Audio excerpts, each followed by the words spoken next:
अस्सलाम वालेकुम स्टूडेंट्स, मैं हूं हुज़ैफ़र रफ़ी, आपका टीचर केमिस्ट्री का। हम डिस्कस कर रहे हैं 10th class federal board chemistry.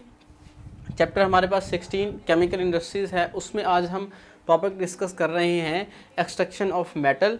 उसका हमारे पास फर्स्ट पोर्शन है रोस्टिंग। सिंपल रोस्टिंग का मतलब हम ये लेते हैं किसी भी चीज़ को हीट करना। जिस तरह हम स्टीम रोस्ट चिकन की बात करते हैं, कोई भी खाने की चीज़, रोस्टिंग का मतलब ये रहते हैं हमने किसी चीज़ को हीट किया है। तो मेटल्स की भी हम रोस्टिंग के अंदर क्या करते हैं, हम हीट करते हैं। ठीक है, हाई टेम्परेचर के ऊपर air oxide convert to oxide by heating in air at temperature below than melting point. Melting point से कम टेम्परेचर पे हम उसे हीट करते हैं, तो उसे हम कहते हैं रोस्टिंग। ठीक है, अब हमारे पास जिंक सल्फाइड है ZnS। इसकी हमने असल में हम क्या कर रहे होते हैं, जिंक मेटल है, सल्फर नॉन मेटल है। मेटल और नॉन मेटल को हमने सेपरेट करना है। पहले हम इन दोनों को सेपरेट करेंगे, मतलब हमने कंसंट्रेशन कर ली। कंसंट्रेशन करने के बाद नेक्स्ट जो हमारे पास स्टेप होता है प्योरीफिकेशन होता है। अब हमने इन दोनों को सेपरेट करना है, उसके लिए हम इसकी ऑक्सीडेशन कर रहे हैं। 3O2 इसके अंदर ऐड कर रहे हैं in the presence of oxygen. तो ये हमारे पास रोस्टिंग का प्रोसीजर है, हीट देंगे उसे। तो क्या बनेगा जी, 2ZnO जिंक ऑक्साइड और प्लस हमारे पास 2SO2 सल्फर डाइऑक्साइड। ये गैस बनेगी और गैस बन के इवॉल्व हो जाएगी, निकल जाएगी। ठीक है, हमारे पास जिंक ऑक्साइड बन गया। अब गो कि ये भी नॉन मेटल ही है। पहले जिंक के साथ सल्फर लगा था, अब ऑक्सीजन लगा है, लेकिन ऑक्सीजन को रिमूव करना as compare to sulphur it is easy. ठीक है, फिर हम क्या करते हैं, इसमें एक मेथड अब मिसिंग है। जिंक को आयरन से SiO2 के साथ रिएक्ट करवाते हैं, वो सिलिकेट बन जाता है, उससे फिर हम उसे रिमूव कर लेते हैं।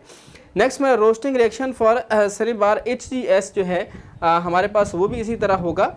हमारे पास मरकरी का कंपाउंड है HgS, इसके साथ हम ऐड कर रहे हैं ऑक्सीजन O2 मॉलिक्यूलर ऑक्सीजन। इसे हम हीट करेंगे, हीट का साइन होता है डेल्टा, ज़्यादा टेम्परेचर देना, इसका मतलब है डेल्टा। हमारे पास क्या बन जाता है, Hg मेटल सेपरेट हो जाएगा प्लस SO2 गैस बन जाएगी, सल्फर डाइऑक्साइड गैस। ठीक है, फर्दर हम बात कर लेते हैं roasting reaction of copper pyrite. ये जो है ज़्यादा कॉमन जो हमारे पास मेटालिक और है वो कॉपर पायराइड है, CuFeS। इसकी हम बात कर लेते हैं, CuFeS।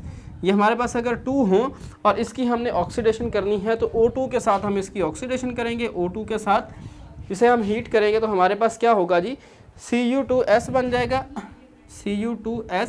अभी आपको क्यूप्रिक सल्फाइड है, क्यूप्रस सल्फाइड है, इसमें कॉपर की वैलेंसी 1 है, तो ये क्यूप्रस सल्फाइड होगा।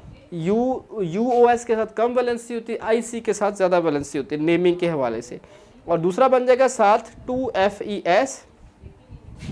ठीक है, हमारे पास प्लस 2FeS और इसके साथ साथ हमारे पास बन जाएगा SO2 sulphur dioxide gas, SO2। मतलब कुछ हमने रिमूव कर लिया है, कुछ अभी सल्फर मौजूद है, उसे हम नेक्स्ट प्रोसीजर के अंदर भी रिमूव करने की कोशिश करेंगे। तो ये हमारे पास बेसिक मेथड था रोस्टिंग का। तो वीडियो देखने के लिए बच्चे बहुत ज़्यादा शुक्रिया। अपने कमेंट्स से हमें ज़रूर आगाह कीजिएगा और हमारे चैनल को लाइक भी कीजिएगा। अगर आपको अच्छा लगे इसे शेयर भी कीजिएगा। तो अब तक के लिए इतना ही, मुझे इजाज़त दीजिए। अल्लाह हाफिज़।